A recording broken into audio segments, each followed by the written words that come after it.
Assalamualaikum semua. Mari belajar bersama Cikgu Fiza.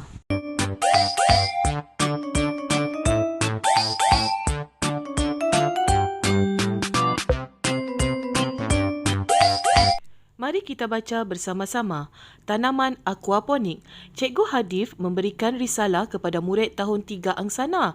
Tugasannya adalah untuk mencari maklumat tentang perbezaan dan persamaan tanaman biasa dan tanaman aquaponik. Tanaman biasa memerlukan ruang yang luas, kos RM1,000 setiap kali tanaman untuk seekar. Kawalan pokok menggunakan racun. Cara penanaman dan penjagaan menggunakan biji benih, memerlukan siraman pada setiap hari dan penjagaan rapi, memerlukan cahaya matahari. Mari kita baca tanaman aquaponik pula.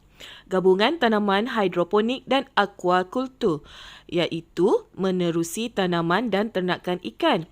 Tidak memerlukan ruang luas. Kawalan pokok tidak menggunakan racun.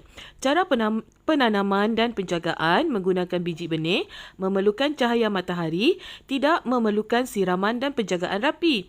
Kos RM3,500 untuk membeli peralatan. Pembelian sekali sahaja.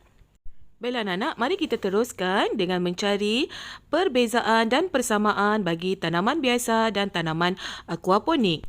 Anak panah berwarna merah itu menunjukkan persamaan antara tanaman biasa dan tanaman aquaponik. Mari kita lihat perbezaan dan persamaan tanaman biasa dan tanaman aquaponik ini. Baiklah anak-anak, untuk tanaman biasa perlu ruang luas, guna racun, siraman setiap hari, modal 1,000 seekar. Manakala tanaman aquaponik tidak perlu ruang luas, tidak guna racun, tidak perlu siraman, modal hanya 3,500, pembelian hanya sekali saja. Manakala persamaan antara dua tanaman ini ialah guna biji benih dan perlu cahaya matahari.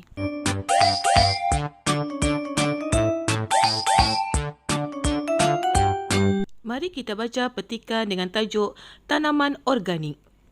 Pada suatu hari, Alia melihat bapa Akram berkebun.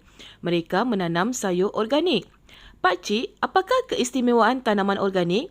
Tanaman organik tidak menggunakan bahan kimia. Oleh itu, kami menggunakan baja organik seperti najis ayam dan cacing tanah. Kami juga tidak menggunakan racun serangga untuk mengawal serangga perosak. Kami membiarkan kumbang kura-kura pada tanaman.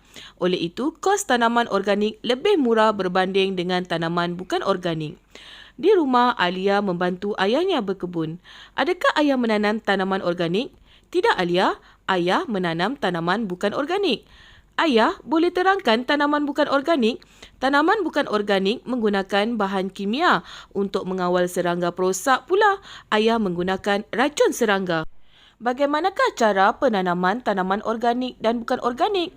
Cara penanaman kedua-dua tanaman ini sama. Kedua-duanya memerlukan biji benih dan cahaya matahari. Tanaman perlu disiram pada setiap hari.